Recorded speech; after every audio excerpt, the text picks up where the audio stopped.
ಅಯೋಧ್ಯೆಯಲ್ಲಿ ಅದ್ಧೂರಿಯಾಗಿ ರಾಮನವಮಿ ಸಂಭ್ರಮ.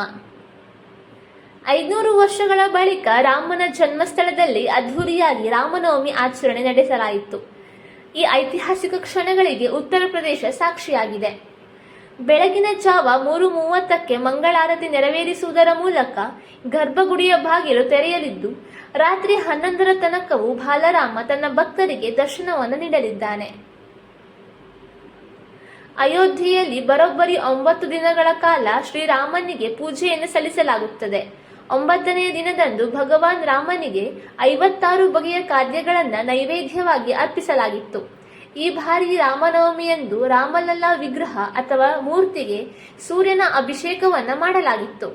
ಈ ನವಮಿಯಂದು ಅಂದರೆ ಏಪ್ರಿಲ್ 17ರಂದು ಅಭಿಜಿತ್ ಮುಹೂರ್ತದಲ್ಲಿ ಮಧ್ಯಾಹ್ನ 12 ಗಂಟೆಗೆ ಸೂರ್ಯನ ಕಿರಣಗಳು ರಾಮಲಲ್ಲಾ ವಿಗ್ರಹದ ತಲೆಯ ಮೇಲೆ ಬಿದ್ದಿತ್ತು.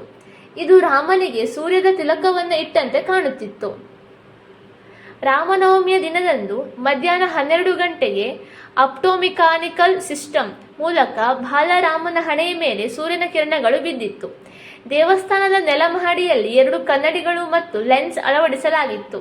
2ನೆಯ ಮಹಡಿಯಲ್ಲಿ ಅಳವಡಿಸಲಾಗಿರುವ 3 ಮಸೂರಗಳು ಮತ್ತು 2 ಕನ್ನಡಿಗಳ ಮೂಲಕ ಸೂರ್ಯನ ಬೆಳಕು ಹಾದು ನೆಲದ ಮಹಡಿಯಲ್ಲಿ ಅಳವಡಿಸಲಾಗಿರುವ ಕೊನೆಯ ಕನ್ನಡಿಯ ಮೇಲೆ ಬೆಳಕು ಬೀರಿತ್ತು.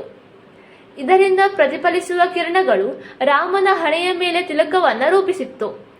ಅಯೋಧ್ಯೆಯ ರಾಮ ಮಂದಿರದಲ್ಲಿ 9 ದಿನಗಳ ಕಾಲ ಶಕ್ತಿ ಪೂಜೆ ನಡೆಯಲಿದೆ. ಈ ಸಮಯದಲ್ಲಿ ಬೆಳ್ಳಿಯ ಪೀಠದ ಮೇಲೆ ಕಲಶವನ್ನು ಇರಿಸುವುದರ ಜೊತೆಗೆ 9 ದಿನಗಳ ಕಾಲ ತಾಯಿ ದುರ್ಗಾದೇವಿಯೊಂದಿಗೆ ಬಾಲರಾಮನಿಗೂ ಕೂಡ ವಿಶೇಷ ಪೂಜೆಯನ್ನು ಮಾಡಲಾಗಿತ್ತು. ಭೋಗ, ಶೃಂಗಾರ ಮತ್ತು ಆರತಿಯ ಸಮಯದಲ್ಲಿ 4 ಗಂಟೆಗಳ ಕಾಲ ದೇವಾಲಯದ ಗರ್ಭಗುಡಿಯನ್ನು ಪರದೆಯಿಂದ ಮುಚ್ಚಲಾಗಿತ್ತು. ಈ ಅವಧಿಯಲ್ಲಿ ಸಾರ್ವಜನಿಕರಿಗೆ ಯಾವುದೇ ರೀತಿಯಾಗಿ ದರ್ಶನ ಮಾಡಲು ಅವಕಾಶ ಇರಲಿಲ್ಲ. ಈ ಮಾಹಿತಿ ಇಷ್ಟವಾದಲ್ಲಿ ವಿಡಿಯೋವನ್ನು ಲೈಕ್ ಮಾಡಿ ಮತ್ತು ಶೇರ್ ಮಾಡಿ.